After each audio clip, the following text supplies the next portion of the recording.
Live stream audio check.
Right, good evening everybody.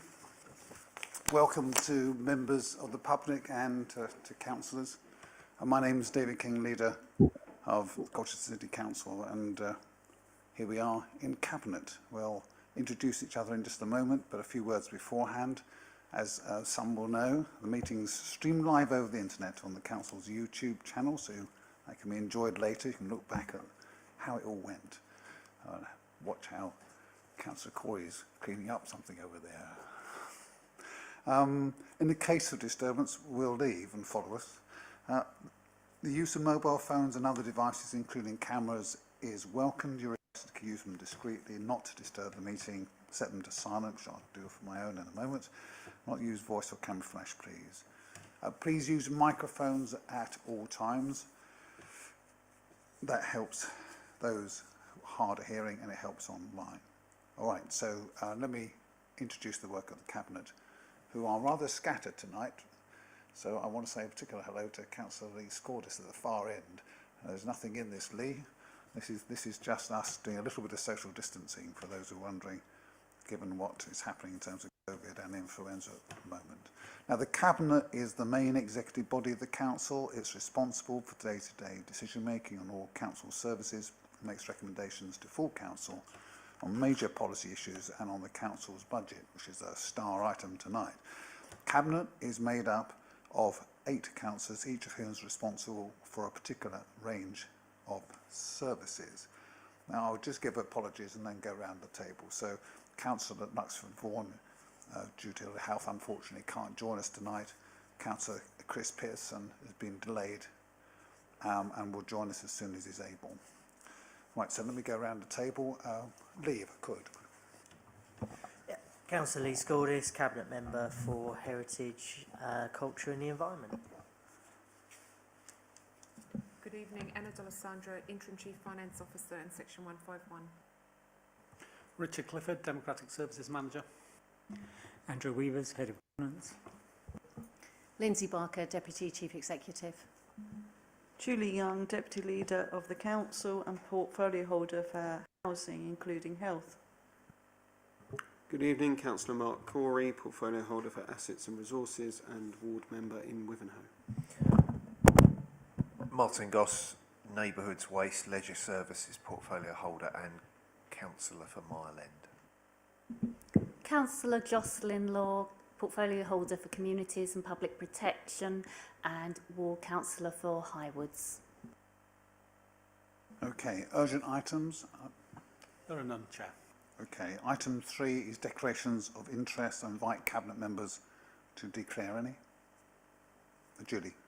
I think I should declare my interest as serving on the board of Heart of Greenstead. Thank you. Right, that takes us to item 4, which is the minutes. I invite Cabinet to approve the minutes of the meeting 22nd of October. Thank you.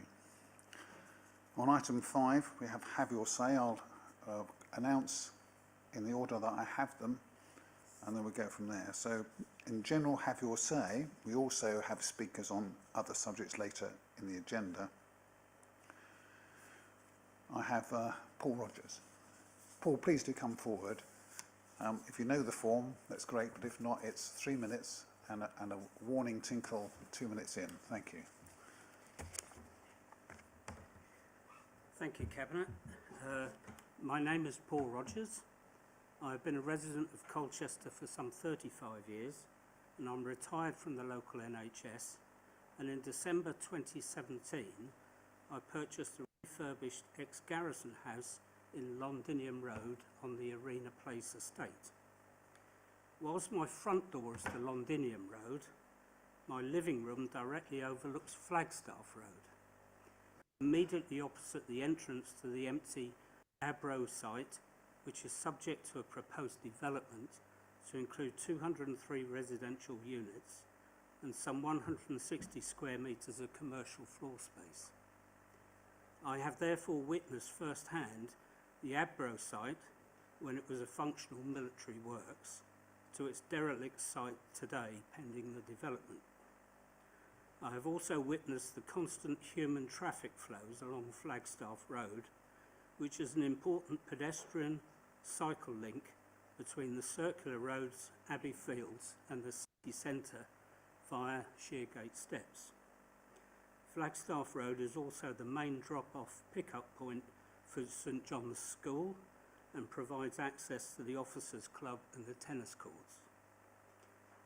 During the city planning process for the development of the Abro site, myself and many other Arena Place and local residents have made various representations relating to the appropriate use of Flagstaff Road as a sole access exit point for a further 203 residential units and commercial floor space.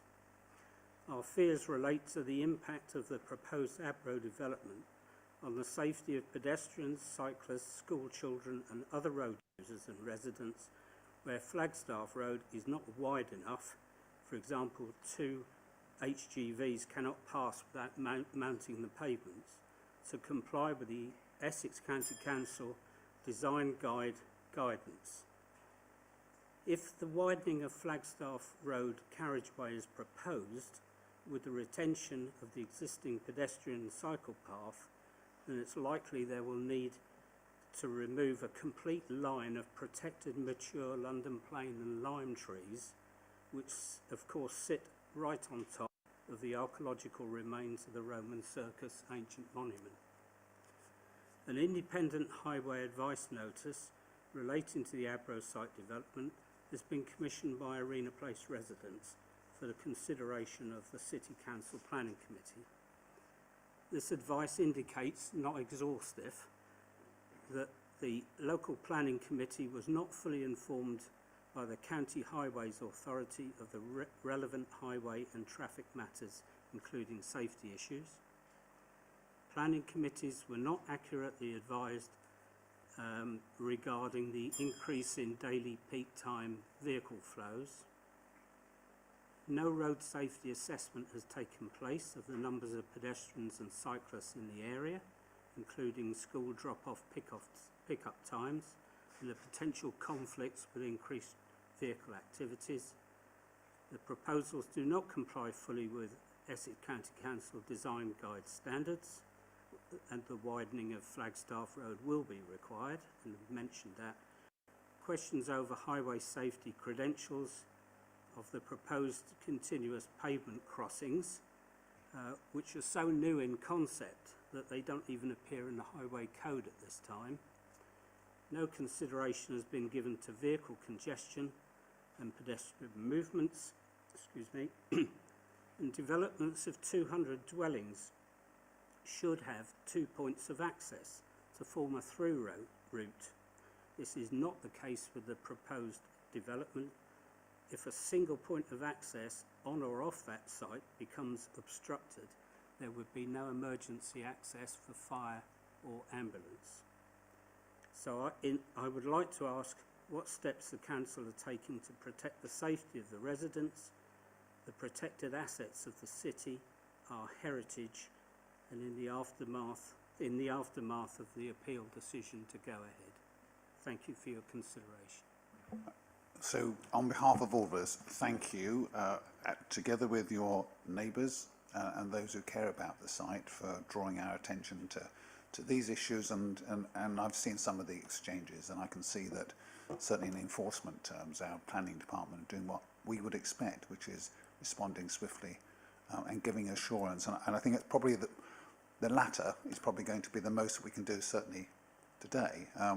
But we hear what you say, and we clearly are responding at the moment. I have to remind everybody, those listening, and I know you will know this, and we have planning permission. So with that planning permission, it's in the words really, isn't it?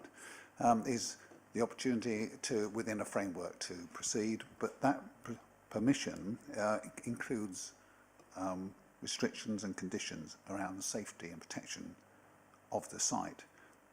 Our planning department is in active discussions with the developers around those conditions, as you would expect, and we will ask them to keep you and others cited. We do know that the requirements placed upon the developer include significant improvements to footpaths and cycle paths and crossings, and they, of course, as you already know, and we've been out recently, include protection for the trees for reasons we all can share. I hope that's some assurance to you. Thank you. Thank you. You have a minute if you wish to reply. I would just like to say we had, as I mentioned, a independent highways and traffic survey done for us, which raised these points that were not available to the planning people when they made their decision. And we're more than happy to share that with the relevant officers of the council, if that will help. We are not against the development of the site. What we are against, if you like, or what we're concerned about, is the safety of people in that area. And we don't think the road entrance and exit is properly going to endorse that. Thank you. I know our planning officers are aware of the concerns, and as I say, there are conditions and requirements for safety, but it's always helpful to have somebody on site giving a view, but they'll follow up as needed. Thank you. Thank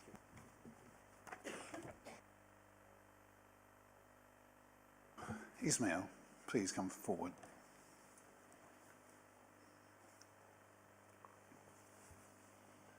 And again, you know your way around that microphone. 2 minutes and one. Thank you. The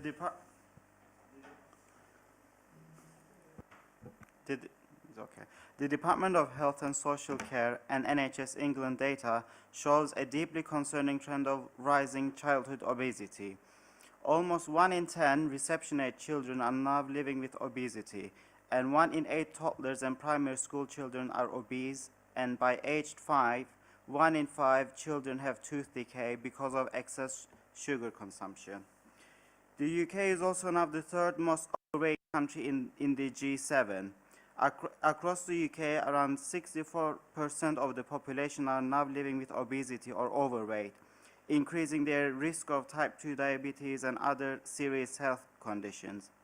According to National Diabetes Audit, the most significant modifiable risk factor for developing type 2 diabetes is obesity, and around 90% with newly diagnosed type 2 diabetes are living with obesity or overweight or are overweight.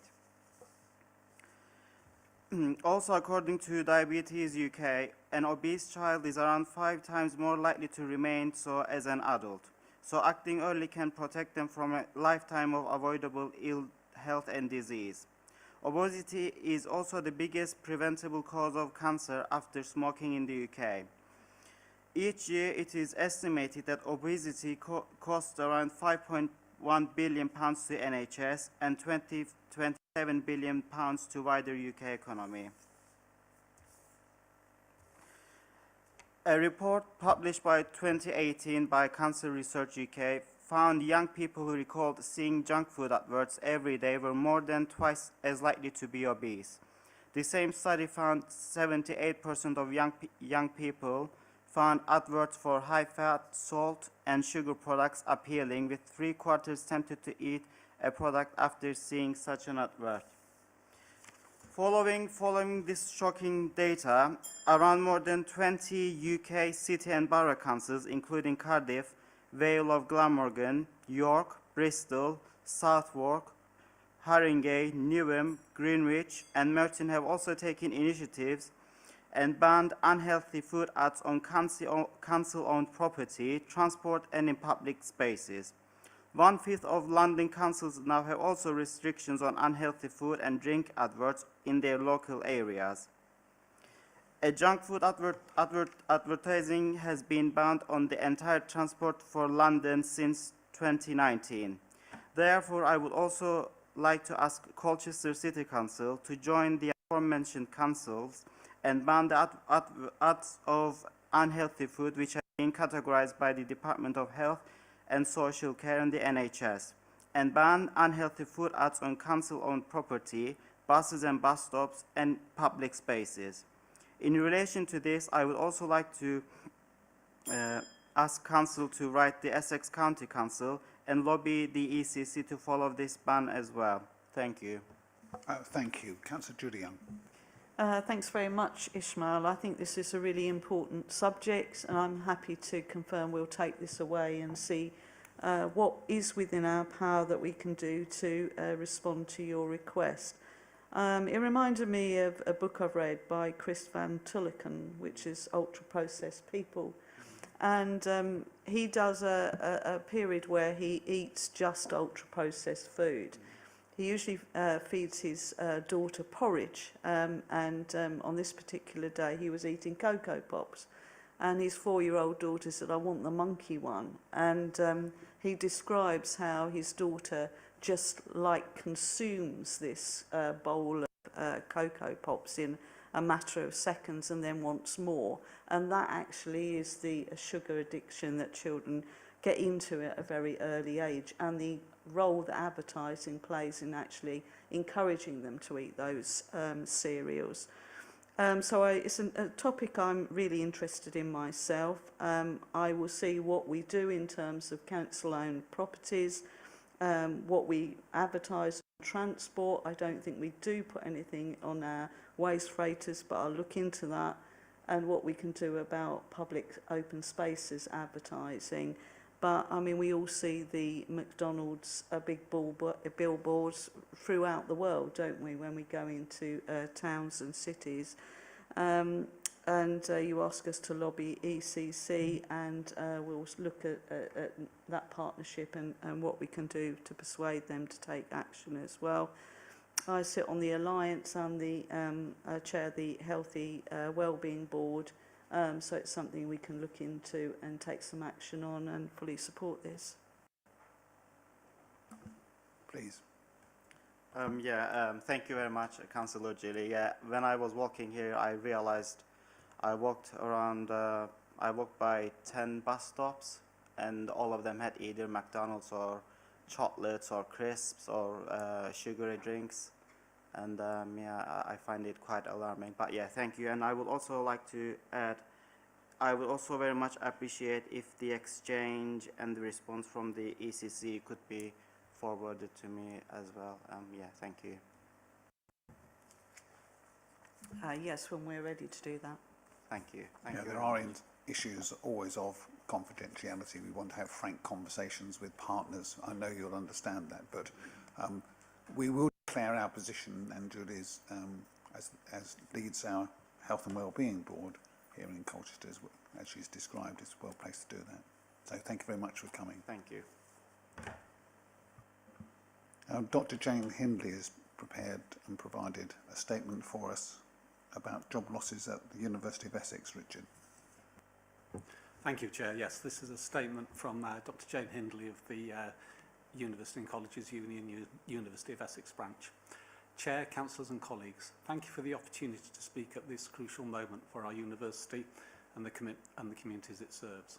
I'm speaking on behalf of hundreds of academic and professional services colleagues in the Essex branch of the University and College Union. I am here with a simple, urgent message from my UCU colleagues. We are fighting to save our university. As you will have heard, last Tuesday, December the 2nd, the University of Essex management announced that they will be cutting 400 jobs and closing our Southend campus. This would be shocking and distressing at any time of year. It is all the more so just 3 weeks before Christmas.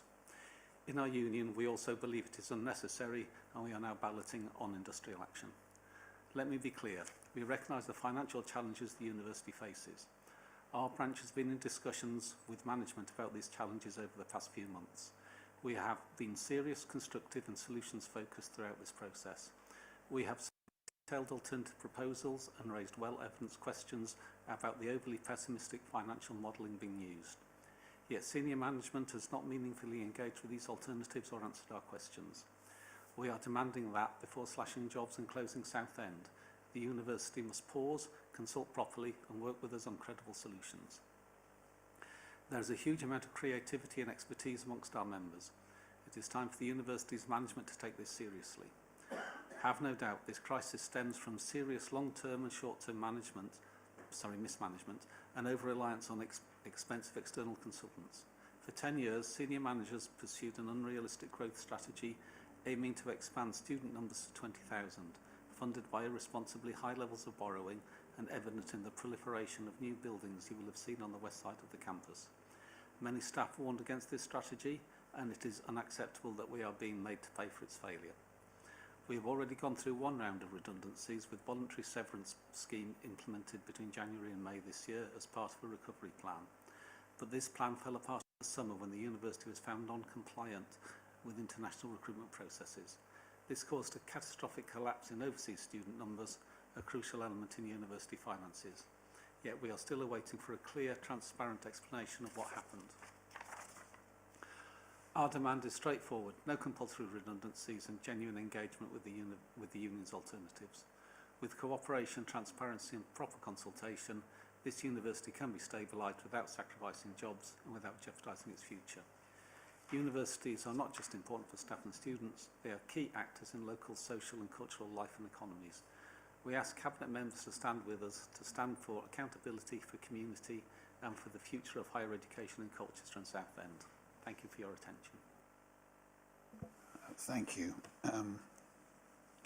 Dr. Jane Hindley may be listening, and certainly colleagues I know will be. So let me, on behalf of Cabinet, say we share some of the shock, and we knew that change was coming because we knew from our relationship with the university and what we can see in the wider sector, the challenges, particularly around international recruitment and retention, were going to force many universities, and this is to be borne in mind, across the country into some difficult choices. But there is no getting away from that being a story for one person, but a reality for another, and the latter is distressing.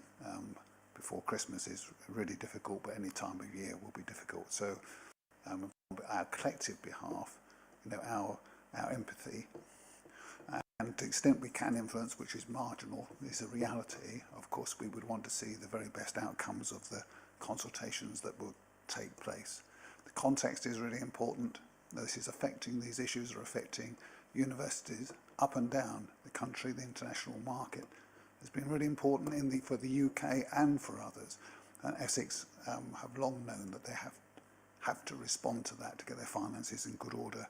As a partner with Essex, we have to understand their challenges, and we support them where we are able to, but this is their internal process, and they have to follow that through, and we would encourage them to do so. We will keep close to them, and if there's anything that comes out of those conversations, we will both, as I say, encourage, but certainly share. So my thanks on our behalf to Dr. Jane and all her colleagues, and our understanding for such a challenging decision, which of course will affect the wider city, for the support services and for those who rely upon family or friends in such rightly honoured and respectable and well-paid jobs. We want to encourage that in Colchester. So good luck to all those involved. We'll keep close. Thank you very much. That deals with have your say.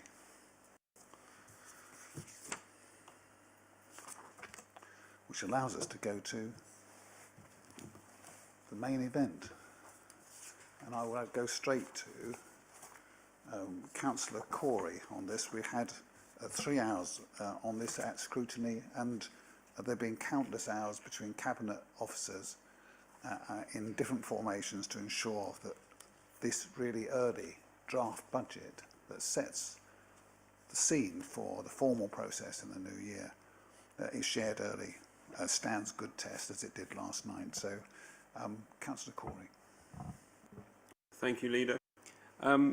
Yes, we walked through this at scrutiny last night, and we were able to bring this paper to scrutiny earlier in the process than we have done before. So we will bring a final budget paper to the scrutiny committee before we then take it to Cabinet and then take it on to full council in February. So this is an excellent paper with its author sitting across from me. Thank you, Anna, as our Chief Finance Officer, and for the staff that sit underneath her, including Wayne, who was with us last night, giving us a lot of helpful technical answers, and then all the budget squads that have been working underneath this process, the senior leadership team and the Cabinet team around this table and not with us tonight. So it has been a really effective team process, including Councillor Pearson, who has just arrived. So we have worked on bringing together a budget paper this evening that is still draft because of a number of things. We have to still work on closing the gap finally and finding ways in which to do that. And we are still waiting for quite a big piece of the jigsaw, being the government settlement, because they are carrying out a fair funding review within local government, and that will see us receiving potentially a neutral settlement, potentially a more positive settlement, or potentially a negative one. We are still unsure. We've looked into the crystal ball. We've had many notes from government that tell us neither way in terms of whether it be positive or negative. Overall, the basics of the budget are this. We had an estimated approximately £3 million gap. We have had estimated pressures coming in from the services of around 2.8 million. So we've had a large gap that we've had to close.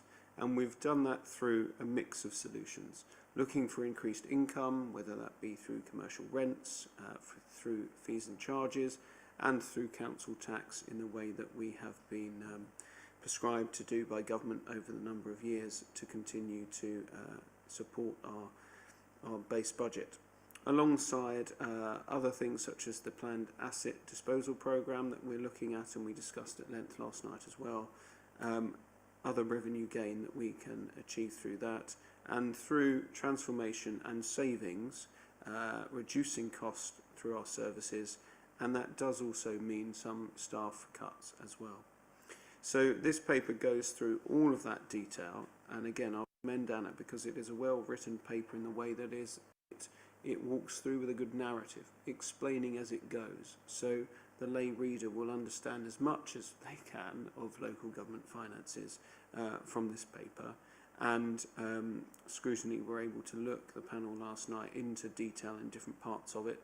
There's still ways in which we can always help to improve the explanations in the paper, but I would say this is a good paper that takes us further than we have been before on the explanations of the range of the budget, which includes both the revenue budget, the capital programme, and the housing revenue account, which is where Colchester Borough Homes manages our council housing properties.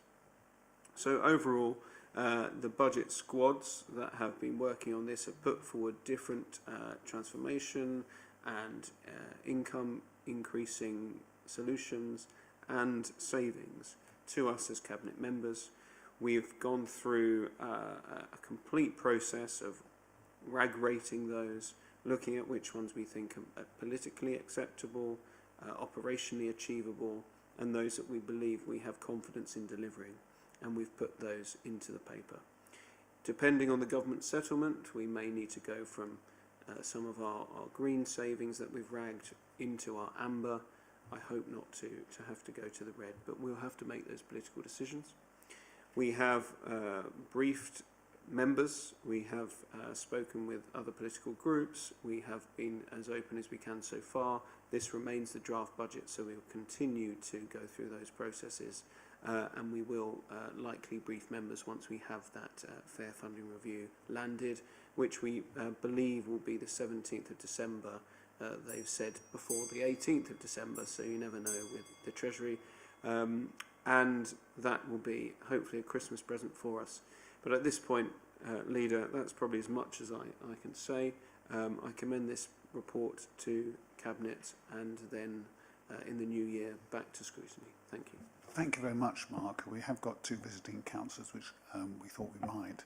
So before we go round to Cabinet members for any extra observations they want to add, it was a vigorous conversation last night, and we should say, I don't think we've seen a formal note from scrutiny, but it was good to have a collective conclusion that they had no specific recommendations to make. There was general support, as how I read that 3 hours, which was mostly around you, Mark, and the budget you've led with Anna and the wider team. So in the order that I have them, could I have Councillor Mark Goetsch, and then I'll ask Councillor William Sonnex to come up. So Mark, if you wouldn't mind, you know this procedure all too well. Welcome.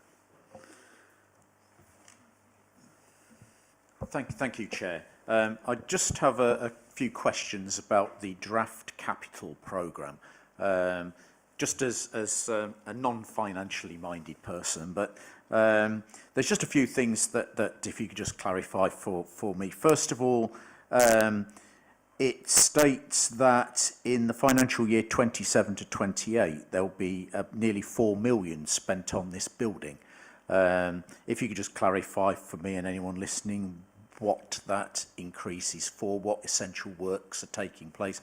I'm just asking in the context of the fact the council is going in LGR. So is this indicative of the fact that this building is likely to be the centre of the new unitary authority? And if so, what is the capital works that are being spent on this building? Secondly, I notice that next financial year, there is obviously the significant spend of 2,625,000 on the wheelie bins, the new wheelie bin system. I'm just wondering where that money is coming from, and are we certain that the new system will save enough money to get it back, so that we're not spending money on something that we won't get the money back in terms of cost savings. Thirdly, I notice a significant increase, I mean, it's more than a few shilling, on play parks. If I can find it. It's on community parks. There it is, play parks, to nearly 1,934,000. That's fantastic. Fantastic news, I'm sure. I'm just wondering if we have a list of parks and if that's publicly available, which ones are getting the upgrades, because that to me looks fantastic. I'm sure it's necessary.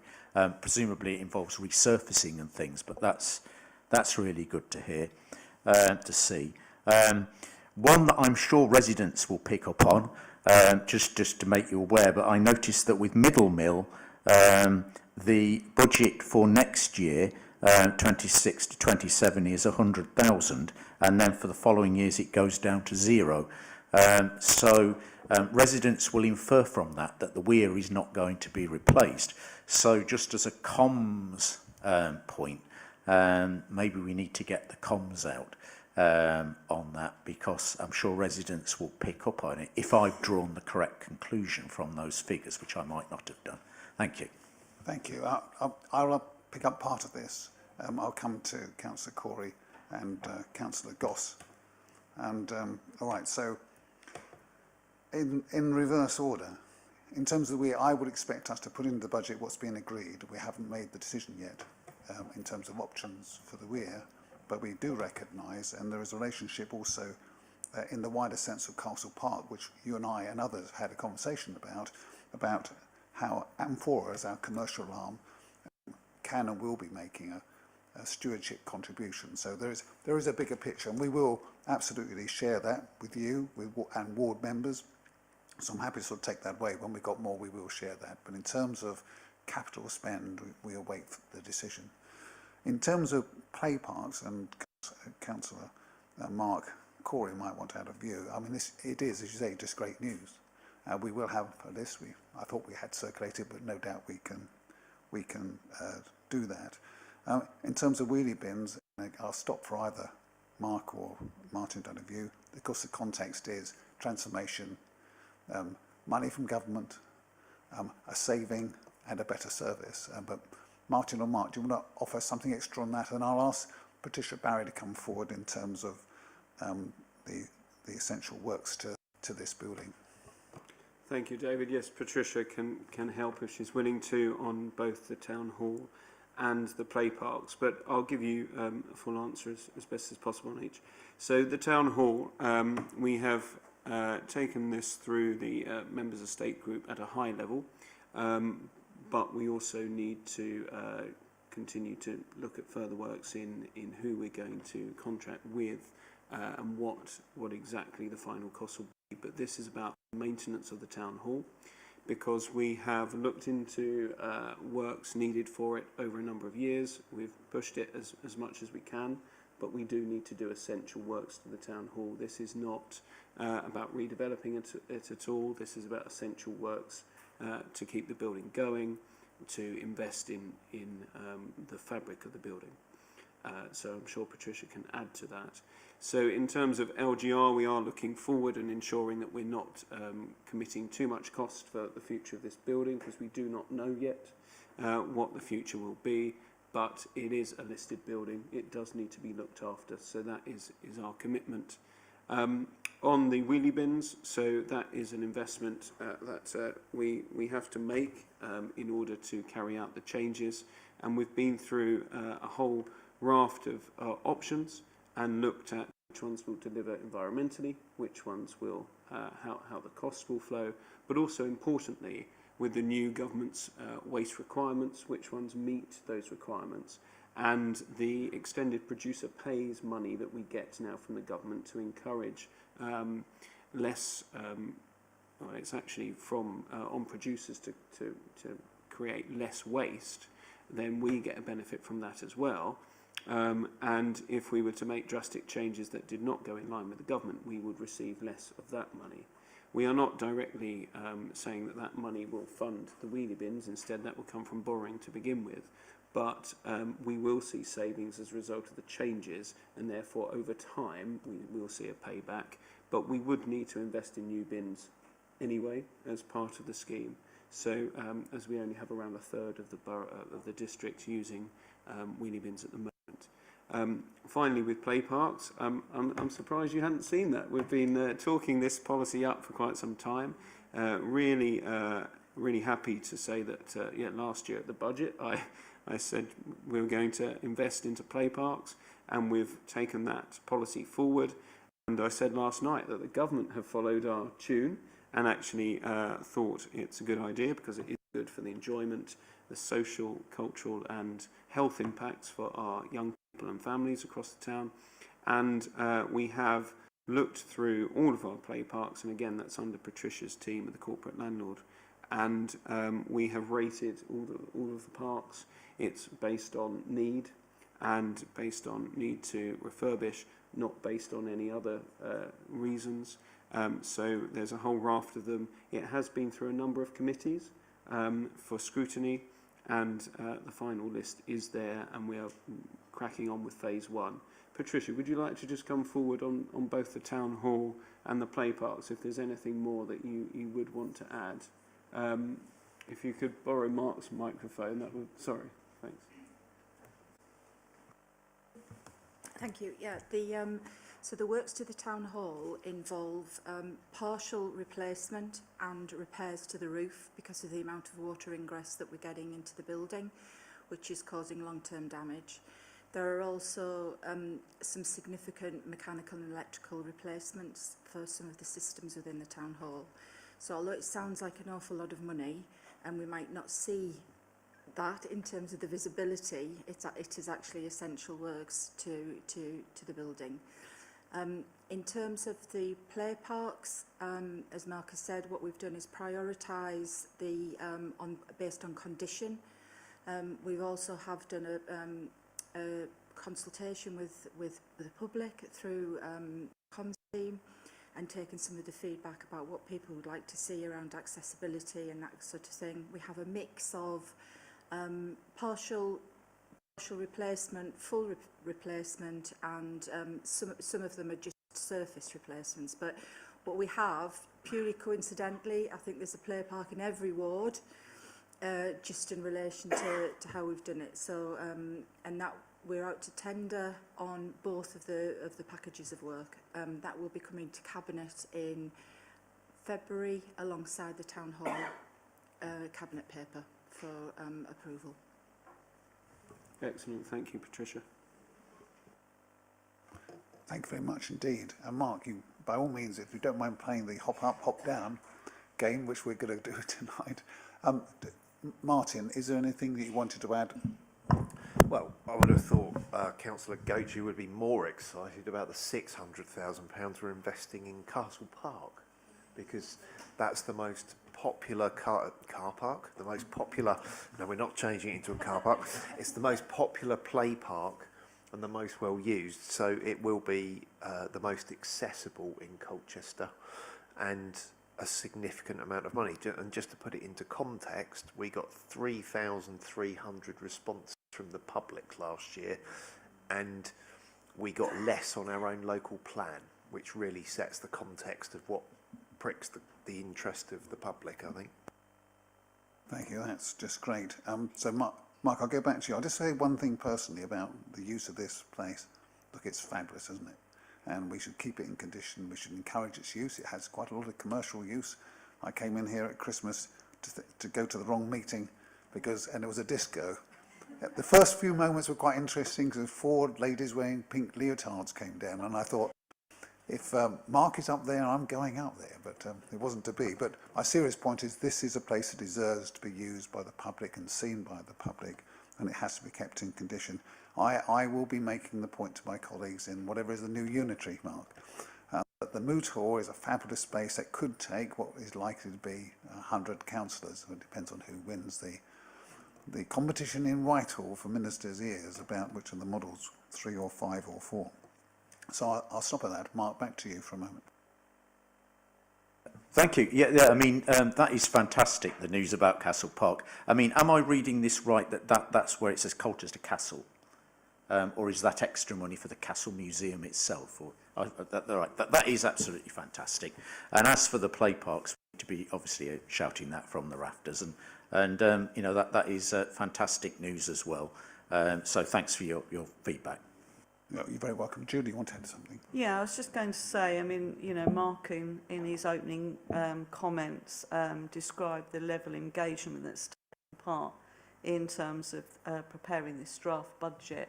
But I think the only group that hasn't taken advantage of a standalone session with finance officers is the Green Group. So some of this detail could have been raised at that briefing, and we would have had those answers, or you would have had those answers in terms of the process of developing this budget. So I would encourage the Green Group to take advantage of those briefings. The other groups have done. But thank you for your presence and your questions. You've helped bring out some of the fabulous stuff we're doing as a City Council, and often we don't focus on that. We're looking quite rightly at our challenges, so thank you, Mark, very much. Now, Councillor William Sunnox. William, please. Yes, we did have a pretty long session on it last night, and a lot of the people are here, so I'll be very brief.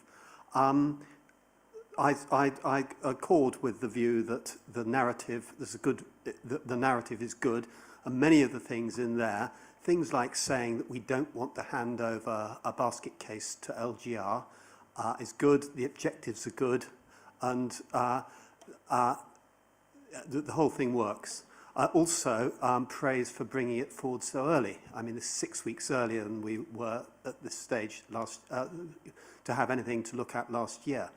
But when you get to the numbers, I really don't think they're ready.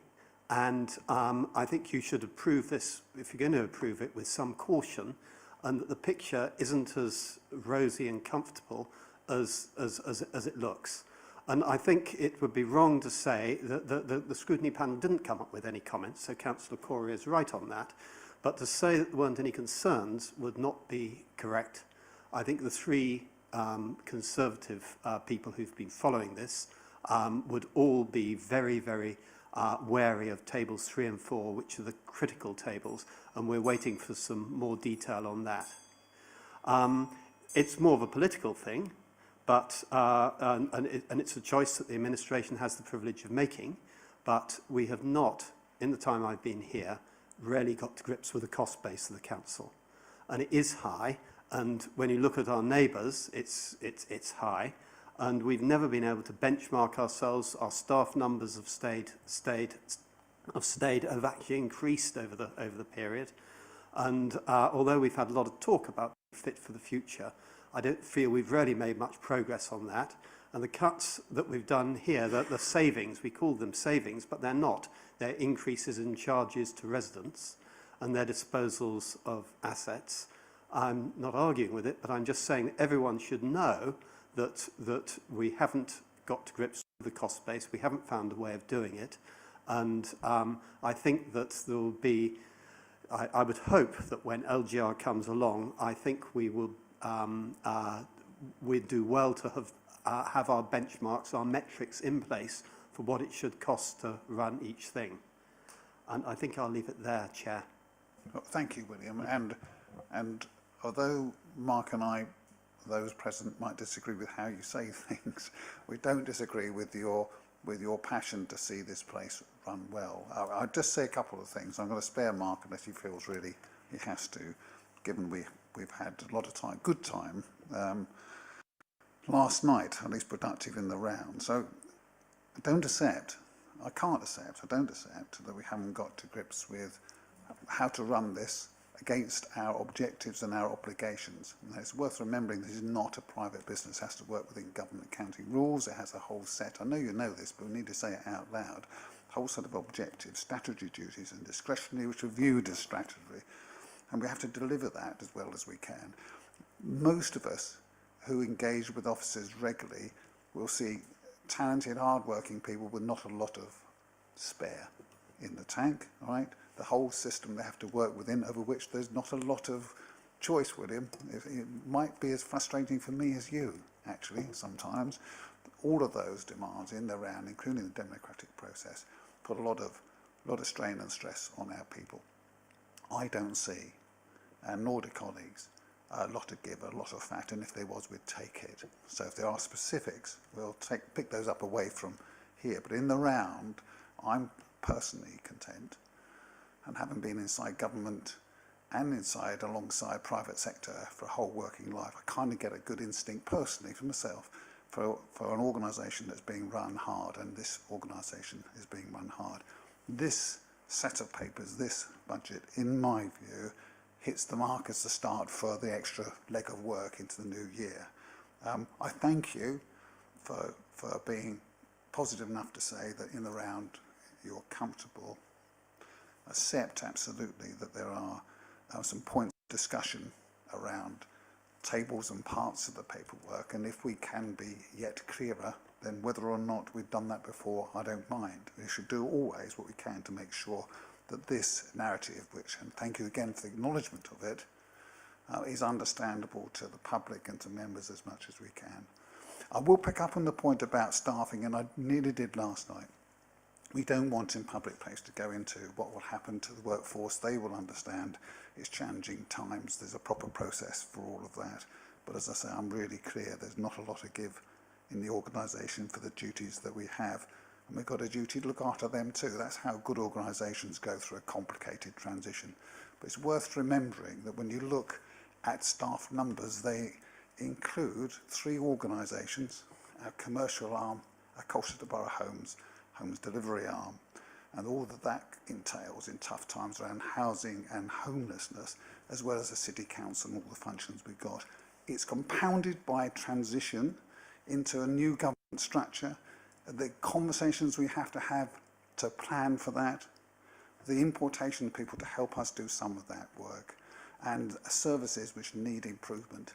You know, we heard a few stories earlier about great things we are doing, but all of those great things we are doing need people to go and do them. I'll stop at that. I should take the best you've given us as a Christmas present, William, and we'll try and give you one for the new year and an even better set of papers. Thank you. Just come back on that. I'm sorry to become over as sour and difficult, but I'm not comfortable at all with the figures yet, and I hope I will be when I see the detail, but really not comfortable. And on cost, I'm not in the least bit saying that staff don't work hard. Absolutely the opposite. It's the way, it's the leadership and the complexity and of everything we do, and you might call it democracy, but I'd call it sort of managing up rather than managing down. And I see it all the time here, and I think that with a different style of leadership, the costs would fall off satisfactorily. But I'm not saying, and also I think a lot of staff are underpaid. I think we should be having fewer staff, we should be paying them more, and we should be leading the organisation in a stronger direction so that people don't have to explore 10 different options of doing everything and deal with 3 different quangos when we do things, so that it's more, it's simplified and streamlined. And that's something we haven't got to grips with. And I would ask that there's some reflection on that. We're constantly reflecting, William. We can't have a dialogue here. That's for scrutiny. I know you understand it. We hear you, or personally, perhaps more than the rest of the committee, and in some discomfort on the numbers. I have to say, and I'll stop at that if you don't mind, it is so crucial for me that if we want good people to stay with us and work with us, that we accept their advice. Now, we should challenge, and that's the opportunity we have here through scrutiny and the political process. And you have good access, I hope. You feel that. It's better than I have at county, to both our officers and to the leading figures around this table, in particular Mark and I. That's not usual, I have to say, but we do our best to open the door. But we get high quality advice. We know the difference when we don't. So that's why I'm particularly pleased, like Councillor Corey, like Mark, at the quality of this document, which at least in part you recognised and was recognised more fully by other members. So, you know, good advice has to be accepted. That's why I'll stop at that. William, thank you for the trouble you take to look in detail at what we do, and I look forward to more in the new year. Right, that done, I'd just like to see if Councillor Corey or other members of Cabinet would want to offer some extra observations on this draft budget. Councillor Julie Young. Julie.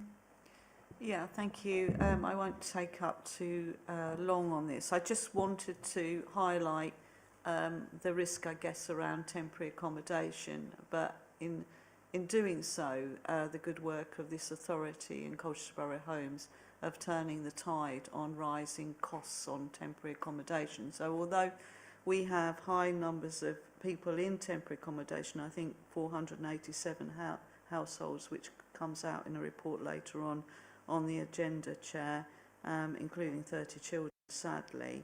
We know that the work that's been done with using accommodation at Beyond the Box has really made such a significant difference in terms of the finances on this particular issue.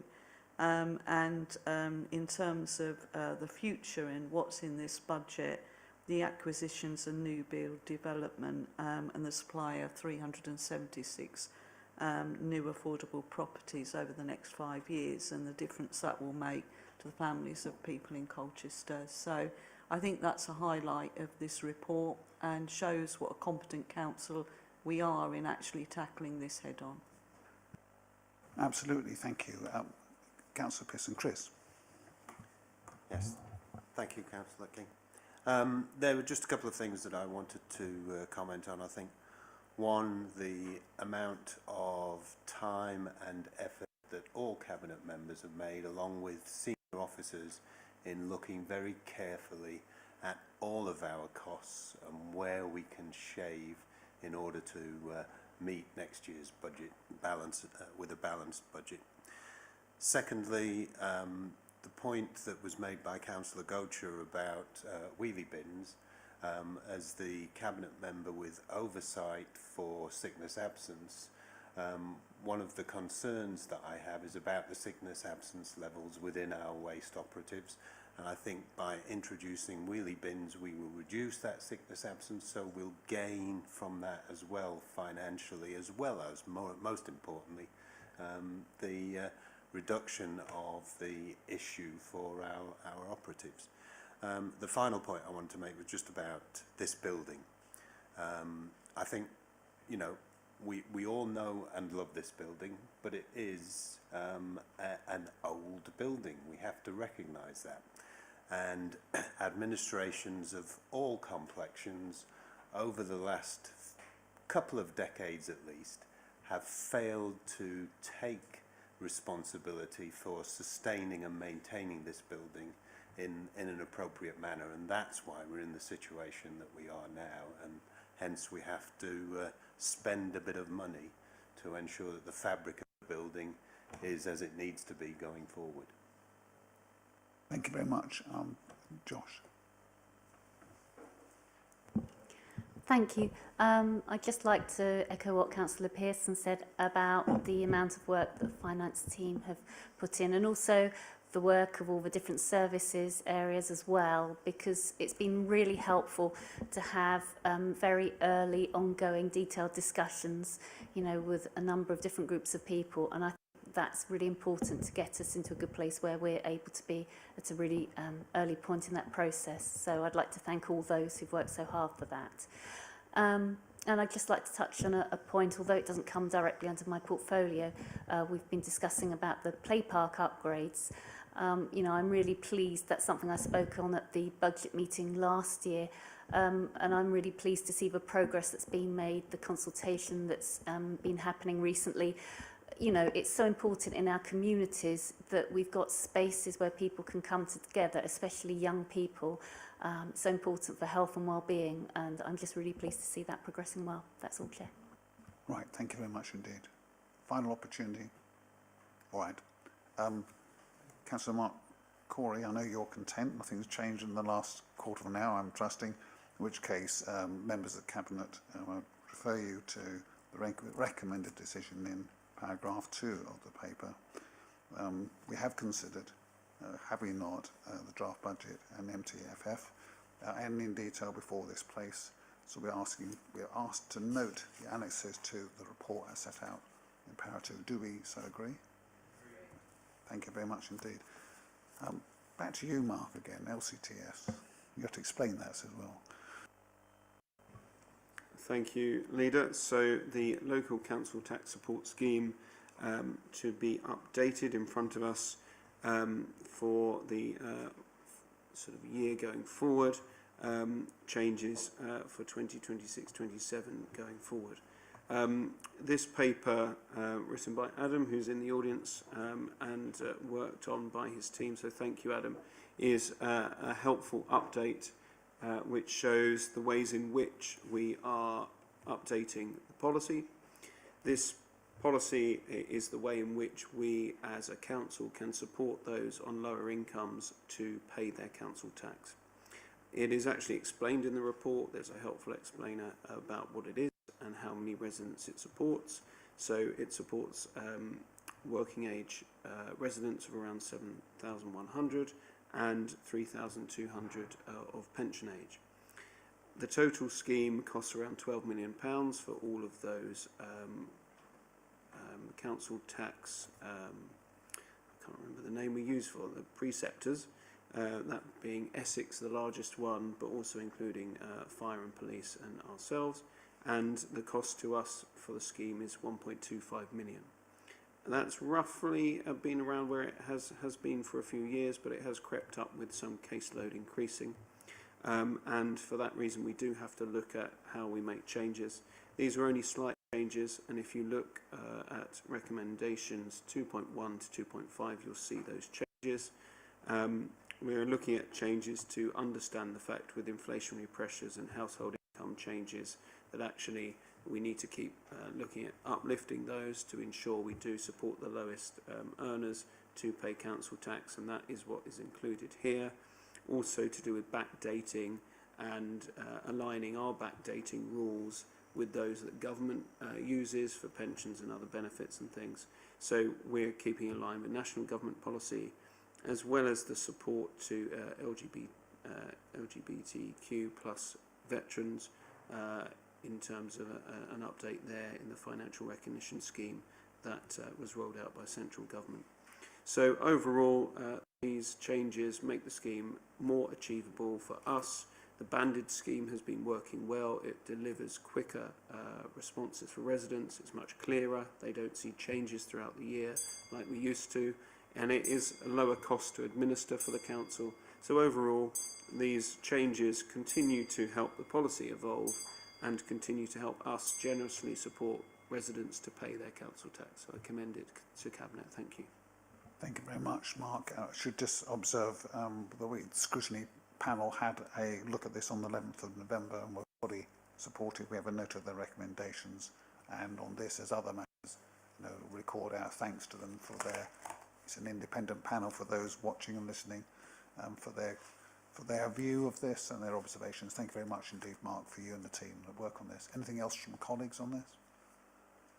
No, in which case we have the recommended decision in paragraph 2 to so agree as described and referred to by Councillor Corey, and then to recommend a full council in the new year. Agreed? Agreed. Thank you very much indeed.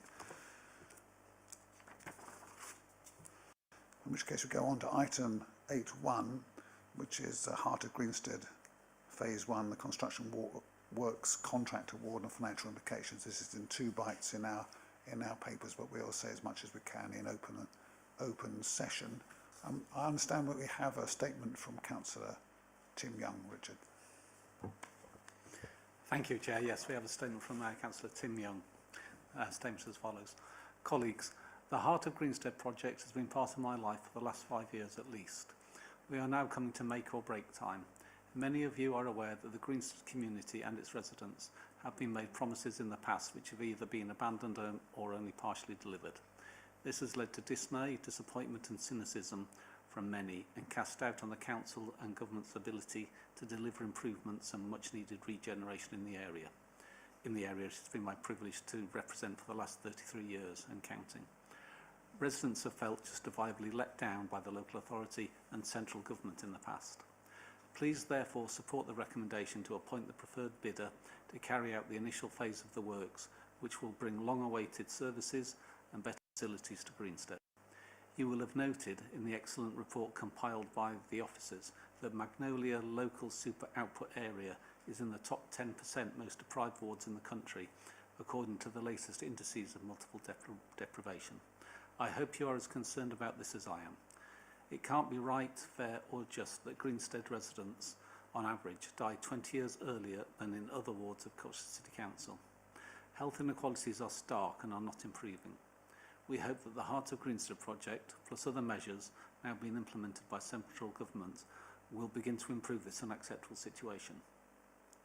Greenstead has a wonderful community spirit and residents who are resilient.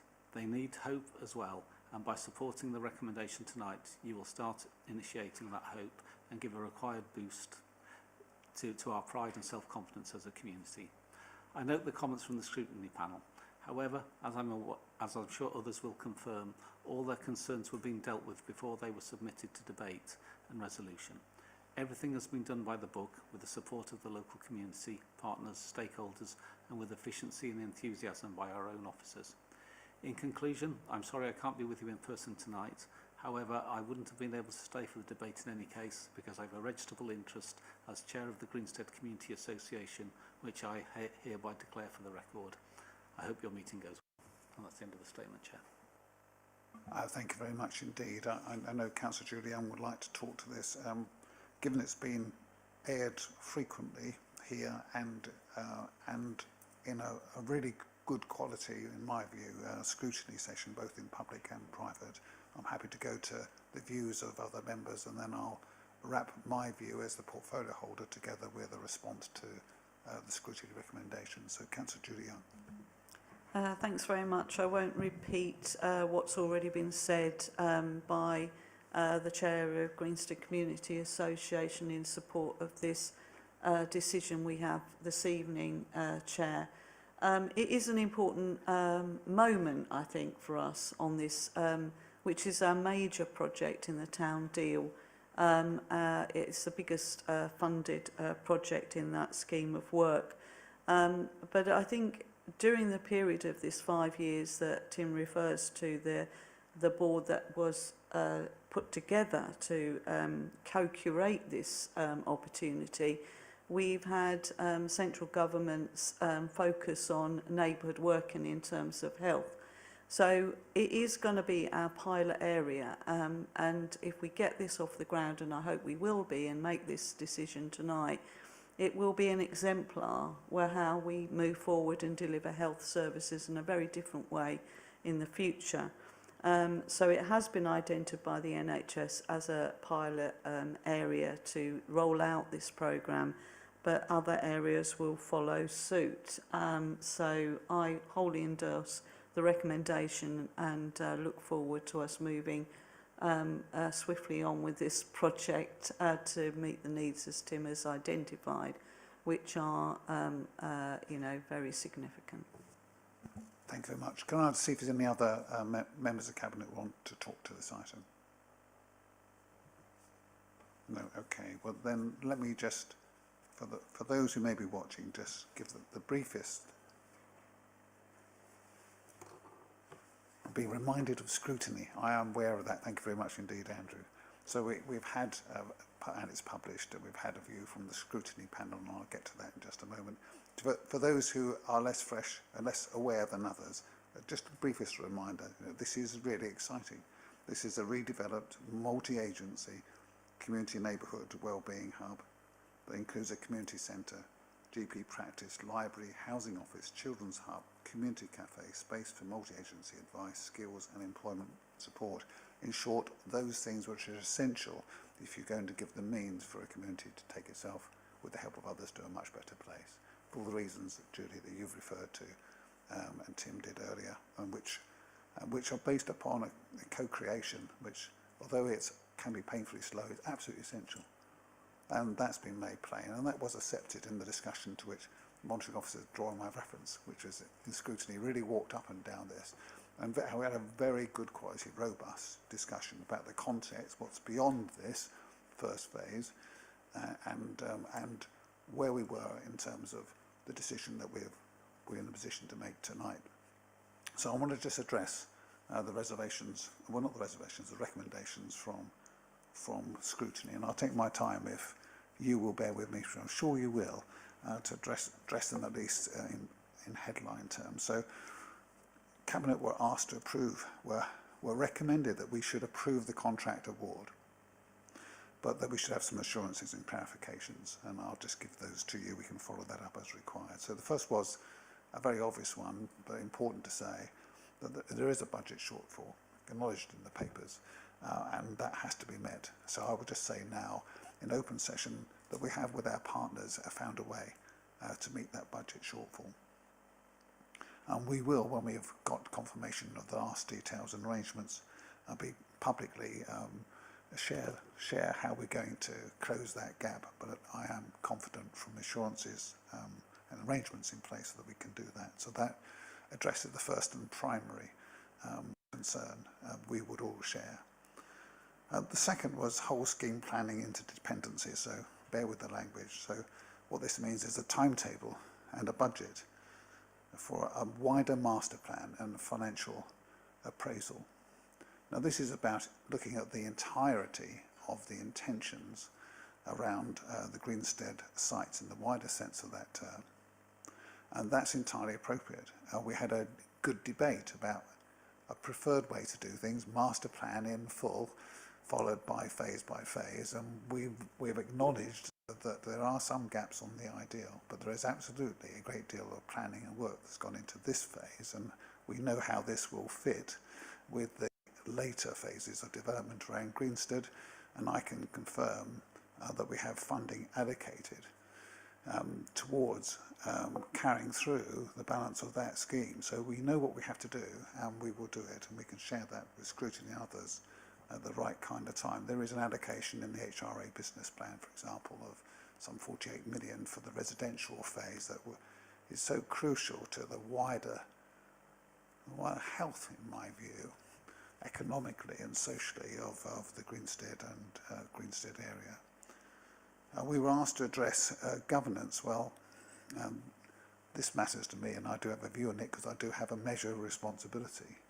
This has three levels, governance of this project. There is the local programme board, to which Julie made reference, which has a diverse membership of stakeholders, including statutory partners, the university, community, voluntary, resident and faith groups, which sits within the overall umbrella of the town deal, which is set up by the government. We are Colchester programme. That has its own governance processes and leads to a debate and discussion, the essentials of which are shared publicly. Now that's set for us, we have to work within that. That requires us to be the accountable body. Now all the business cases are reviewed by the town deal board as part of their internal assurance process, and then portfolio assurance and oversight is provided by the leader of the council of the day, he says, as a member of the town deal board. So this is layered, and this is complex, and this is set for us, and those are the arrangements. And of course I should just add that we have scrutiny and we have governance, so we have no lack of oversight, and what we need to do is to continue to ensure that that's tight as it can be, with each part of those mechanisms aware of what each and the other is doing. In the round, I think that they are, but this is a complex project now at a key point. And the fourth out of 5 points was around about an operating budget, showing that sufficient funds were available. We're absolutely aware that this has to be a sustainable set of arrangements, and we're at an advanced stage of discussions with the Greenstead Community Association, who operate the community centre, and other other building stakeholders and users. So we know there has to be operational model. We know that that has to ensure that the buildings and what is put in place and what is renewed can be run successfully. That model is not unusual. We're at the early stages in my view, but we are in those kind of discussions, and I hope that gives assurance to the scrutiny panel, certainly does to me. And the last point raised by scrutiny was due diligence. This was gone through at significant length inside the scrutiny discussion, but simply put, if you can put this simply, the preferred bidder has been selected following a procurement process that uses the Procure Partnerships East of England framework. So in short, and there is more I could say, this is a competitive process done as it's required to do, with test and challenge at every stage. I'm content to stop there, and those of you, Councillor Goss, with us at all would be good, who followed this through to this point will know how important it is that we now give our approval. So I'm not going to repeat anymore. I've addressed the most significant points arising from scrutiny. Thank you, Julie Young and Tim, not here, for your support for this and the hard work behind the scenes with communities. This has been a real endeavour of many stakeholders and significant officer community investment. I'm content that we go ahead. We'll deal in Part B with any some of the financial aspects. Are we content? Thank you.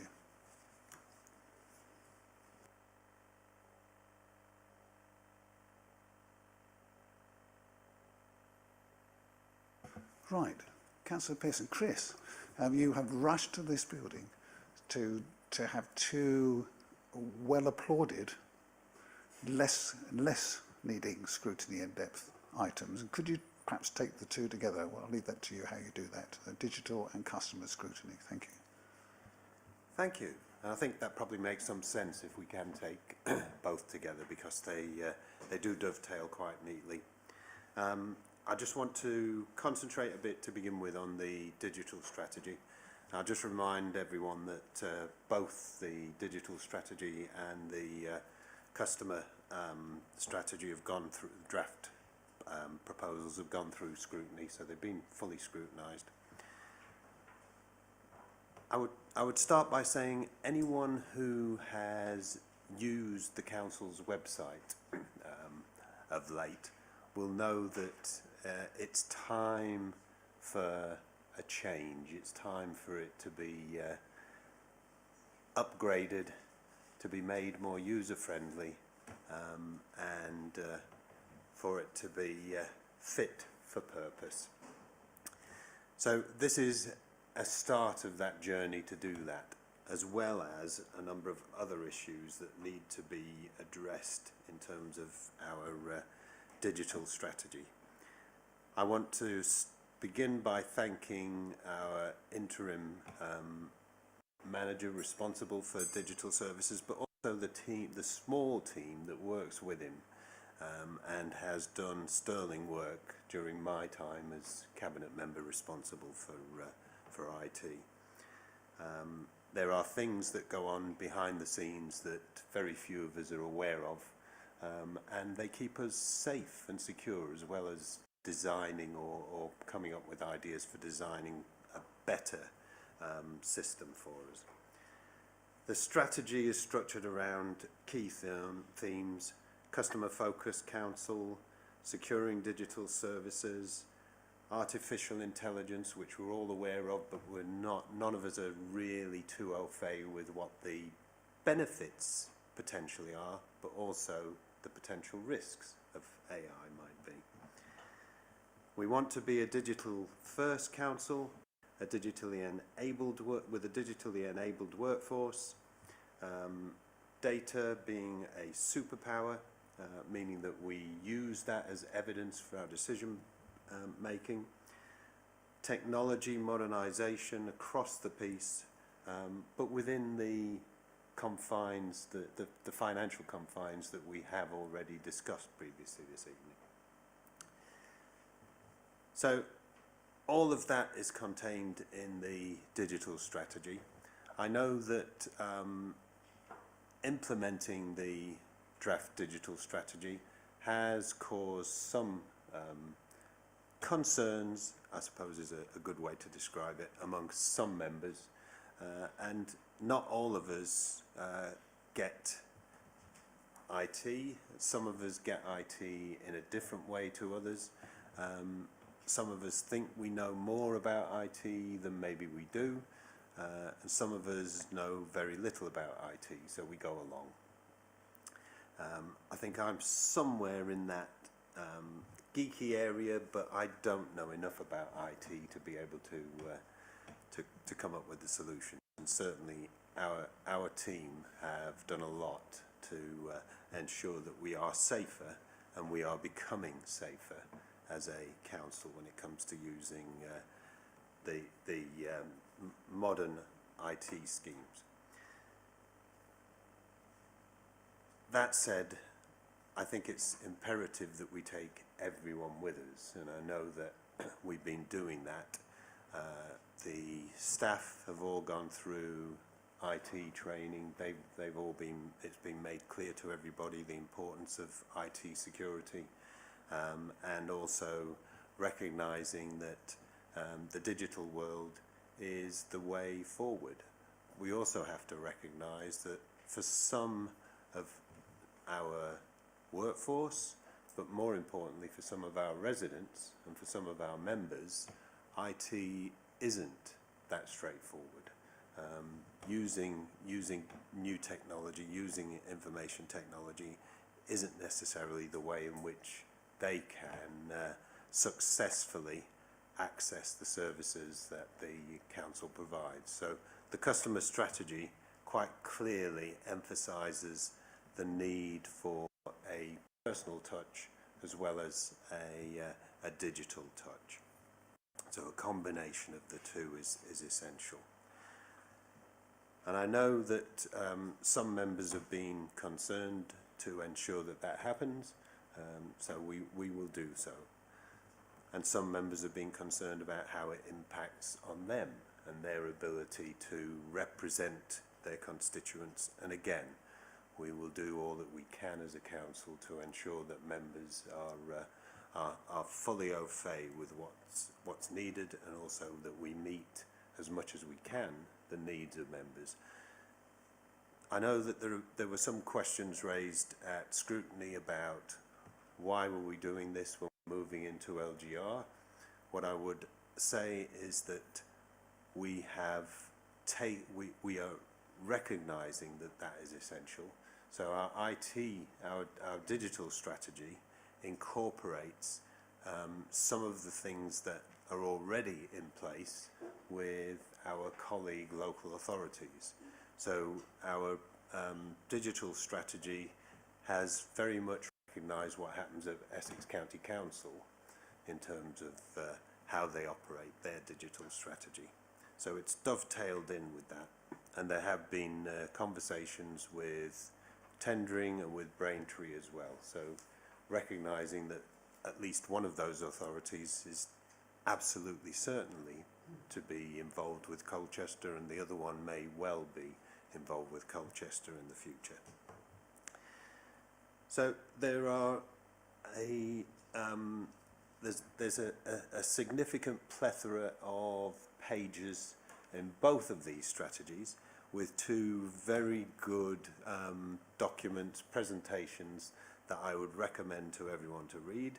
I have no intention of taking you through the next half hour going through either of those presentations, but I would recommend that you look at those, you take cognizance of those, and just be mindful of the fact that we took a decision 6-7 years ago, maybe even 8 now, I'm trying to remember, when I was first chair of governance and audit, and I drove through, along with Mr. Weavers, the digital strategy for members, and we went to paperless agendas for the first time. So it did take a bit of kicking and screaming, but here we are. We did get there, and I think this is just another step on that journey to where the future lies. I think we have to recognise, and I've spent the last 3 days with my son, enjoying the scenery of North Italy, not necessarily the football match last night, but certainly what I recognise from anyone who's under 40 now is everything is what happens on their phone. Nothing is on paper, and very little is in person. So I think we have to, as an authority, we have to be moving in that direction. But at the same time, being aware that there are some individuals, there is still a proportion of our residents and even some of our staff who find the digital world a little bit more perplexing. Lots of recommendations in the paper, Leader. I won't take through all of those because I'm presuming that we've all read them, and I'll leave it to any questions or comments. Thank you, colleagues. No, this had a very good test in scrutiny, Chris, as you acknowledged, and just for the record, the digital strategy and indeed the related customer strategy were both supported and recommended to be sent through to full council together. So thank you. So as set out in both papers, in paragraph 2, without going through all of them, one of them has quite a few recommendations for some great and necessary work.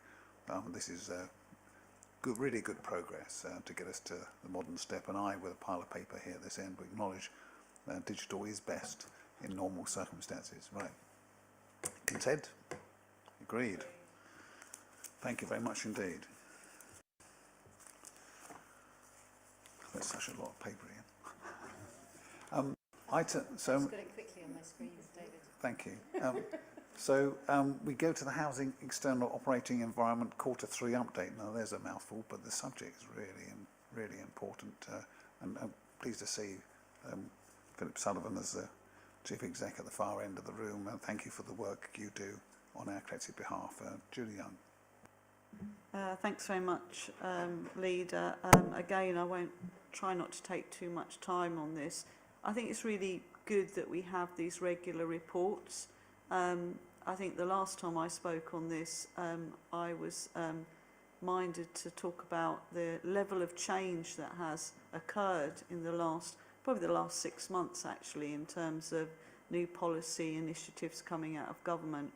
Our officers in Colchester Borough Homes and here in the council have worked really hard to get to grips with those new policy frameworks that they're operating in, and the new requirements and the new standards that we have to make sure we're compliant with. You know, I just wanted to say a few words about obviously the pressure that temporary accommodation is placing on this authority and every other authority actually, and it's the highest level since records began. So that is a significant risk, as I said earlier, in terms of our budget setting and the demands that that places not just on finding those properties, but actually supporting people in very troubled and difficult circumstances. Only this afternoon, I was having my Christmas dinner in the Greenstead Community Centre, I can recommend it, and a woman came up to me saying, my daughter is in a very difficult place.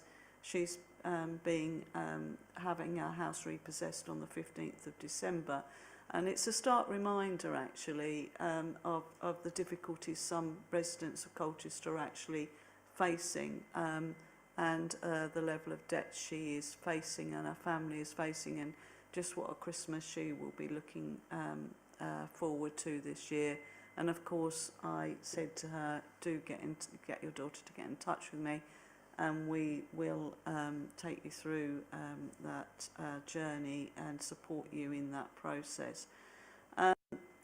You know, I think there's a lot of detail in here. It's really important, this level of detail, and I would commend the rest of the Cabinet to pay real attention to this report, and I thank Philip and officers for presenting it to us this evening.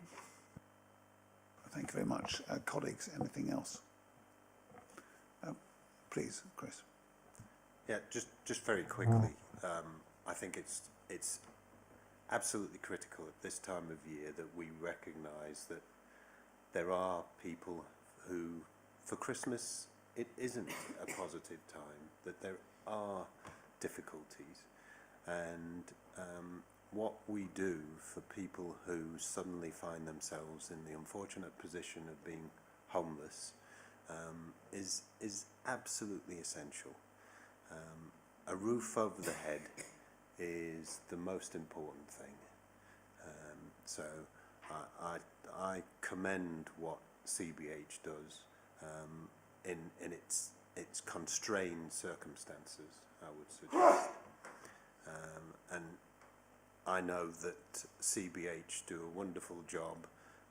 They now report on a quarterly basis to governance and audit, so we see all of that happens, and I just think that it's absolutely critical that we keep our housing programme going as we have done for years and years now. Thank you very much indeed, Councillor Pearce and Chris. That's absolutely well captured, and we need to remember the emotional realities, don't we, of how tough life is for lots of people, and be proud, frankly, that by whatever set of past decisions and decisions at the moment, we have a significant housing stock, and we've been able to secure some, often it's terrible, some very good quality temporary accommodation, and that's, again, we don't give always a moment for credit for this, but that's a set of decisions, purposeful investments, and sticking at the course to make sure we look after people, and we can take some personal pride collectively and across the council that we're making those choices and continue to. We are back to the budget as ever, Councillor Corley. No, we are investing in housing, and so we should. So thank you very much from Philip and the team. We're not bringing you onto the stage this time, but I just want to make sure you know and they know how much we appreciate what you're collectively doing. And what the public won't see, I'll just say this out loud, really matters. So there's lots of changes in national policy. There's grants and opportunities and difficulties to navigate. And what we're trying to do here as a cabinet representing all of Colchester is to make sure we track those opportunities and make the most of them. So thank you. Cabinet, be content. Thank you very much indeed. In which case, we do get everything here, don't we? So, and it matters too. Joint Essex Air Quality Strategy. Lee, please. And we've got Councillor Goetcher first, so perhaps we might take, Mark, your observations, and then Lee will pick that up when he addresses the paper. Thank you, Chair. Yes, I've had a look at this, and you know, it's very laudable indeed. I mean, a hell of a lot of work has gone into this, by the look of it, and it's full of very laudable aims. The detail is great. I mean, it's great to see that there is a steady reduction in pollution in Brook Street and elsewhere in Colchester, and that certain other towns in Essex and so on are worse, looking at the maps. But I suppose my one concern about it is in the action plan. I've looked at the action plan, and the problem with the tasks is they all just seem a bit woolly, laudable but woolly. So, for example, local transport strategies and plans will be developed to encourage, enable and support the use of public transport and active travel modes in Essex. Brilliant thing to do, but I suppose my issue would be, well, there's no targets. Same with things like further down, we will work with local bus, taxi and private hire operators to help them improve their vehicle fleets and improve air quality. For example, this may involve trying to get funding for vehicle upgrades. You know, it's full of a lot of mays, may involve this, and we'll aim to do that. But where are the targets? You know, where is that 30% of the fleet will be clean vehicles in 5 years' time? Those sorts of targets. I mean, earlier in the week, one of my Russian history lessons, Alexander II's reforms of the military, following the loss of the Crimean War, Tsar Alexander II said to the Russian officers, you must promote more people up the ranks, you must improve the quality of the officer class, so it's not just full of aristocrats with old ideas. By 1914, First World War, it was still full of aristocrats with old ideas, and hardly anyone had been promoted up the ranks. And I asked my students, why do you think that was the case? And one of them did say, did he set any targets? No targets, because he didn't want to upset the nobility. So I think my history students might be able to identify an issue with the tasks. Thank you. Thank you. Lee, perhaps you might pick that up. Yeah, of course. And funny enough, these are some of the concerns I raised at County Hall around this, because there are some laudable things here, but as we know with County, there's a lot of goodwill, but whether it happens or not is another thing. Where a big issue is, a lot of this is out of statutory duty, and it's out of our control. But where we do have some good news is that Essex County Council have hired a manager specifically for this. So hopefully we can see some positive news and work moving forward. There's already an active travel manager at Essex County Council who's very proactive. Probably doesn't get as much money as she'd like from the budget, but is proactive, and I think comes from Colchester as well. And we have our own excellent active travel team in Colchester as well. So these are all points that I will raise with Essex County Council. As you've probably seen from the paper as well, it's not just us on board. Every council in Essex, including Basildon, who have, I think, even a rockier relationship with county than us, are on side with this strategy as well. So you're certainly right to pull some of those apart. There's more for us to do. This is just looking at how we can work across this, especially with LGR coming as well. Really important. So hopefully that satisfies you, Councillor Gocher. Thank you very much indeed. Mark. Yes, that's good to hear, and I know that Councillor Scordis will push for this because of things said in the past, and you know, hopefully, you know, with increased pressure, you know, it will firm up as time goes on. Thank you. Okay, thank you very much indeed. Julie Young, Julie, please. Yeah, I mean, I've been here 27 years now, and I think Brook Street and Mersey Road have been on this agenda all that time. And I do think we do need to look for some quick wins. We know that this is about the tunnel effect and idling traffic that are in those two roads, and I expect it's the same with Osborne Street and maybe St John Street. I noticed that Harwich Road used to be identified, which isn't in the high areas perhaps anymore, so don't know what's happened there. But there are planting you can do, which are like carbon eaters, and I would have thought we could just do some quick wins on stuff like that in terms of planting, you know, in those two areas. I don't know how we do it, but I think we should look at how we do it. But, you know, I just don't see those two, particularly Mersey Road and Brook Street, actually moving in the right direction, and I think we could be doing a bit more to make that happen. Any other? Mark, please, thank you. Just as resources portfolio holder, I remind everybody that we monitor the air quality, but it is Essex who have the powers to make those changes. So in a nutshell, I actually don't think this is good enough. I think Essex need to be going further. I think they need to be taking a leaf out of our book and getting better external government funding to put into reducing the pollution and providing much better alternative transport, and the government should be working on that as well and looking at renationalising bus companies, etc. But we are where we are. Julie, your points are good and effective, and we should be looking to county to help us to do that. But I don't believe we can do much ourselves here with our strapped resources, and I could have gone into more detail in the budget, but I won't. Lee. Yes, because I haven't had a chance to introduce the report yet.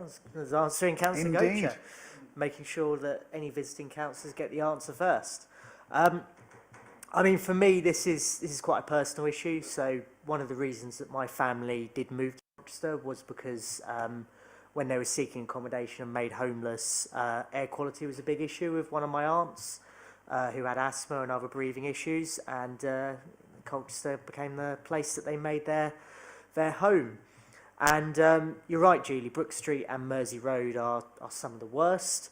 I think the issue you've got with greening there is if you know how wide the pavements are, you can barely get a wheelie bin down there, let alone fit in a tree or any other implement. It's not built for that. One thing that has been discussed, funnily enough, is restoring the mini roundabout and getting rid of the traffic lights. Funny how I campaigned against that waste of money. So that has been mooted, especially with the changes that we're expecting with the cycle routes down East Hill. So that is being looked at. But moving forward, we know that this council's done some really good work on this when we prioritise the climate emergency. So we've done the carless campaign pollution around that. We know that not everyone changed their behaviour, but we do know that some did. Also, technology has changed in that time. Not only cars are slightly cleaner than they were, but also modern cars tend to switch off when you do stop and restart when you hit your accelerator. So that has improved it slightly, but we would like to do more over behaviour. And obviously, East Street's another hotspot when the traffic, when the railway track line is closes off the road as trains go to Colchester Town Station. So that always backs up and causes issues as well.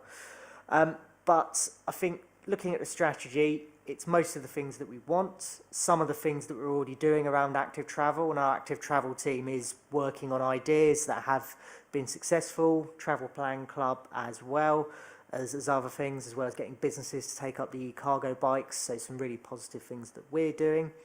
And it's important that we have that voice at the table at Essex County Council while it is still in existence, to make sure that they are held to account. And as I say, if Basildon can get over some of their gripes, we can as well, and make sure that we are talking. And I think the most positive news is that there is now a manager in charge of this.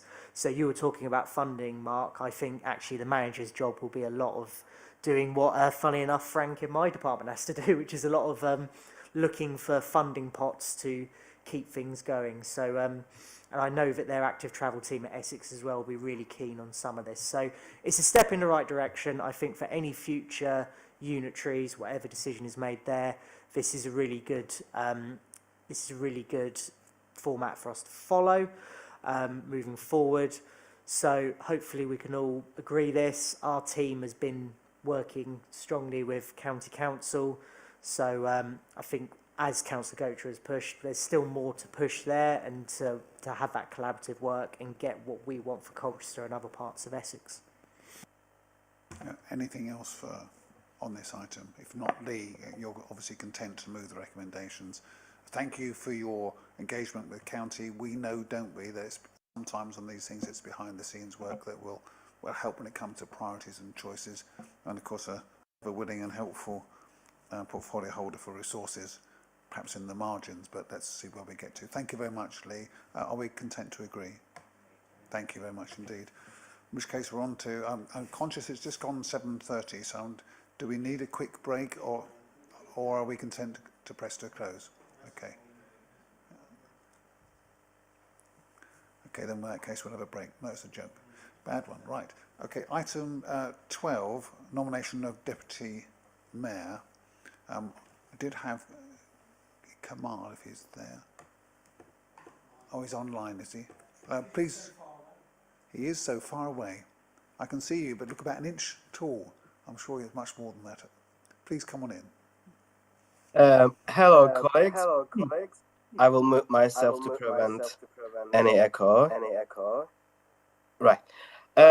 So as I continue to suffer from a heavy cold and fever, I'm joining you tonight virtually to nominate Councillor Gocher as our next Deputy Mayor, because I passionately believe that he would be an asset for us all. Before I start my speech, I would like to pay an homage to Councillor Paul Smith.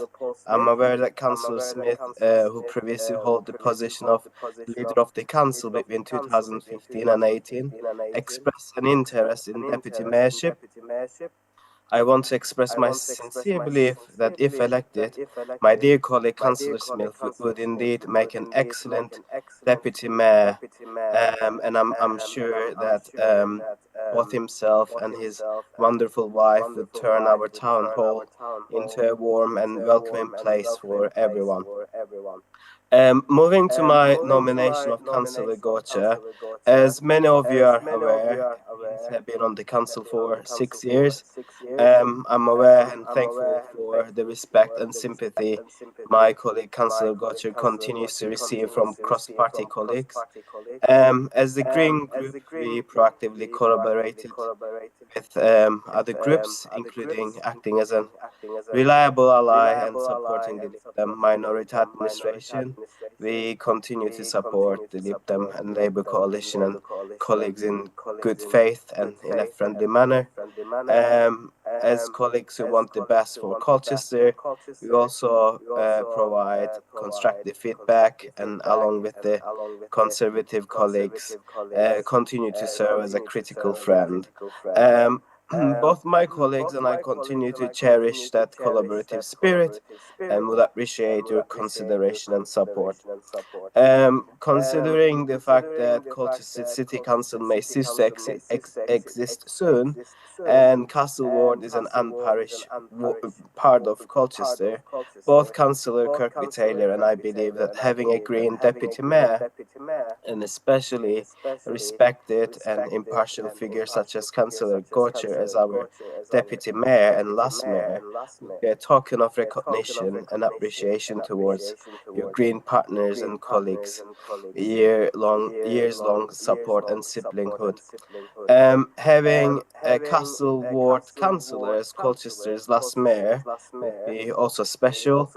This ward includes the town hall and many of Colchester's historic and administrative headquarters and buildings. And having a deputy mayor from Castle Ward would be a historic nod and showcase our shared compassion for Colchester's culture and history. This wonderful council already had many hardworking, inspiring and senior councillors from all parties as deputy mayors and mayors except Greens. If we decide to consider and endorse Councillor Gaucher's nomination and candidacy in a united front, it would be another unique act from our council which will be rooted in our compassion and solidarity across party politics and banners. I'm sure that we are all quite aware that the last year of Colchester City Council will be historically significant. Therefore, I'd be grateful if you could support the view that this is a great opportunity to do something different, something embracing and uniquely Colchesterian. Thank you. Thank you very much indeed, Kamal. I'll seek some views and offer some. I think what we need to do today is just walk through a bit of the conventions around how we get to this, how we normally handle these arrangements in a way that full council has to confirm in the new year. So I'll start with Julie. Yeah, just addressing the point about Castle Ward members being mayor. I mean, we have had Castle Ward members serving as our mayor. I think the last one we had was Councillor Ken Cook, a Labour member, in the past. I think that's probably the only one we've had. I can remember. Oh, Henry Spivey, yes. Okay, yeah, well, maybe you'd like to, Mark. You know, this is, as you say, a matter of service to the authority. And Paul Smith has done 22 years. I think Councillor Gaucher has done 6 years. So, and there's a lot of people actually that are either just over the 20-year mark or just under the 20-year mark. And we usually do this in terms of a length of service and by, you know, a rotation on parties.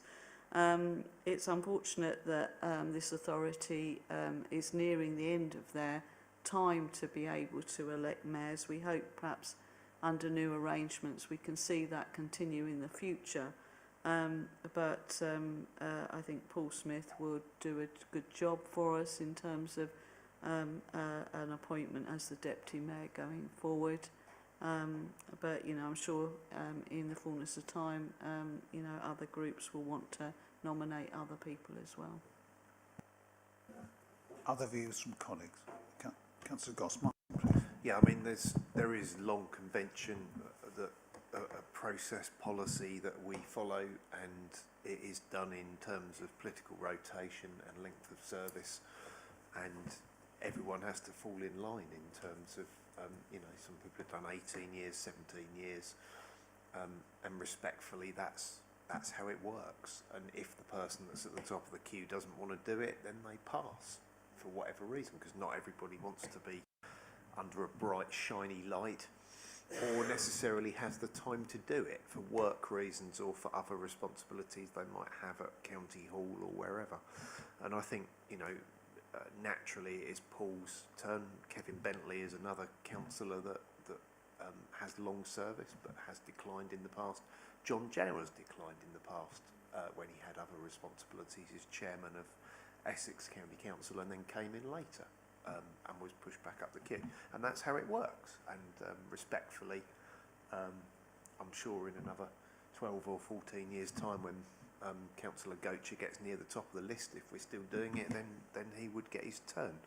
So, and that's how it should work. So, you know, I would be delighted to nominate Paul Smith as the next one in line, but ultimately it'll be up to full council what they decide. So we can nominate, but we're not deciding tonight. So, you know, I do think protocol should be followed. I don't think we should be jumping queues. We don't do it in the supermarket. And respectfully, you know, we should follow that protocol to the end, whether this is the end of it or not. And then if we do bring it back in future, fine. Then we re-adopt. Okay. Any other views from colleagues, Cabinet? Lee, please. Yes. I mean, this does seem to have been dropped on us a bit last minute because obviously other groups have had discussions about this actually for over a month. And I'm sure Councillor Gocher would offer us some brilliant historical anecdotes and and he loves Colchester, so I've got no doubt he'd do a good job. But it does feel like it's been dropped on us a bit last minute, and when we talk of being inclusive, it does feel like these conversations could have been had a bit earlier, and maybe something to look at next time. But yeah, as it is, we tend to do it service, but we have also rotated parties, so there is that argument. But I think, yeah, there does need to be a bit more talking behind the scenes, not in a little finger type of way, but just in a kind of, I'd be interested in doing this, and this is why. So, yeah, as I say, it does feel like it's been dropped on us a bit last minute, but we could nominate or both or for someone else. I don't know. Okay, well, look, it's in front of us now. Just remind ourselves that, as said by several speakers here, actually, you know, length of service rotation is the convention, so it's not unreasonable. In fact, it's the right thing to do, which is to continue to apply that. I want to be clear, because Mark's out our end there. Here we are talking about you, Mark. That there is absolutely, from my position, personal position, I think collectively, nothing other than respect for you, for what you do for your city, because you do look wider than just your ward. But I have no reason to think we should do anything other, or that full council, which is the important thing here, will do anything other than expect us to take some variant of normal convention to them for decision. Lee, thank you. It's a fair point. Some discussions can have. We can test this, can't we? But I think that's what I understand the position to be between the political parties, and it is a hard fact of numbers. Age, service, and the size of the parties that determines this, as it always has, and it's not an unreasonable thing to continue. But I do hope, and I personally encourage this, that the final year before this council goes, and something I hope follows it, so the civic tradition can continue, I hope in the final year we'll end up with arrangements which will have some novelty to them, and sort of nod to the grandees of the council, and you can fill in the dots there, and we'll see where we get to on all of those arrangements. So we'll try and make this special. I know that that will be true for all of us, of every party, in our run to the close, party time here in the town hall. We'll be paying for it, public, if you're listening to this, in the usual kind of way, but we should make the most of our city and make the most of ourselves and our colleagues. That I intend to stay, for my part, recommending convention continues to apply. So please, Mark and Kamal, thank you. Don't take that badly. It's meant generously as well as practically. We have got, at the far end of this room, Councillor Paul Smith, who's also being talked about. And I wondered, Paul, is anything you wanted to sit there till the close of this? I know you might want to say a couple of words before we close on this item. Okay, well, in that case, we might change what we might want to go and do. So, Councillor Corey, your hand is up. I was tempted to get some words in before Paul came. I didn't want to speak on this really, but I do, having worked with Paul for a number of years, really appreciate his experience and his depth of knowledge across this council. He was leader, he was portfolio holder for resources for many years. He's wise, he's generous. His jokes don't always hit as well as mine, but he's someone who would be fit for this office, and I'd happily talk more at full council if we nominate him there. Thank you. Thank you very much indeed. Right, so I'm going to put to you what's in the air, that Councillor Paul Smith is our recommendation to full council in the new year as our Deputy Mayor for 2026 to 27, with an implicit promise of something special to follow that. Do we agree? Thank you all very much indeed. Paul, please do now step forward and say hello to your better half, Sarah. Thank you very much, Leader. Thank you very much, Cabinet members. I very much appreciate the honour that you're giving me in giving me your nomination to go to full council as Deputy Mayor. It's something which I think a lot of councillors have thought about for a very long time. I know my fellow ward councillor is in the past, Alderman Mike Hogg, Alderman Helen Chur, and the sadly departed Ray Gamble have all been mayor, and I think they would all be feeling very proud that their ward is again being chosen for this honour. I certainly want it to be a very inclusive time, and it's something which I think we need to be very much in question, that if it is the last Mayor of Colchester, we need to make it special, and we need to have a way of reflecting the service of a great many councillors of all parties who will not have the opportunity to be mayor because of the changes in local government. But that said, again, can I thank you on behalf of my wife and I for the honour that you've bestowed on us this evening. Thank you very much. And can I also thank the Green Party for their kind words, and I understand entirely why they felt it was right to reflect on the service of Councillor Gocher as well at this time. Thank you very much. Thank you very much indeed, Paul. Congratulations. We'll be offering all of us our support in the new year and when appointed. So look, folks, that's the end of our public session, subject to, I have to say, progress of public responses, which is item 12. I'm content with the record. Are we all? Try to spare Richard Clifford taking us through it.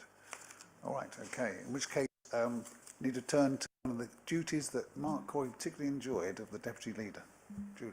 Exciting bit. I move that in accordance with section 100A 4 of the Local Government Act 1972 and in accordance with the Local Authorities Executive Arrangements, Meetings and Access to Information, England, Regulations 2012, the public, including members of the press, be excluded from the meeting for the following items as they involve the likely disclosure of exempt information as defined in paragraphs 3 and 5 of Part 1 of Schedule 12A to the Local Government Act of 1972.